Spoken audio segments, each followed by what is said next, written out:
এইটা নিয়ে, হ্যাঁ এবারে এইটা নিয়ে এখানে এই দেখো এখানে দেখো, এখানে আমি চাপ দিয়ে ধরে এই যেটা হলো।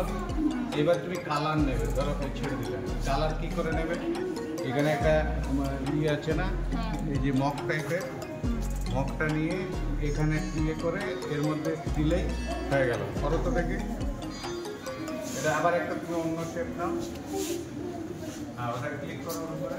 এবারে এখানে এসে ওটা এখানে এসে এখানে চাপ দাও, এরকম রাইট ক্লিক করো, এই যেরকম করো এটা, আরেকটা করো তো, আরেকটা করো, আরেকটা শেপ নাও, জোরে জোরে নাও। এবারে একটা কালার নাও,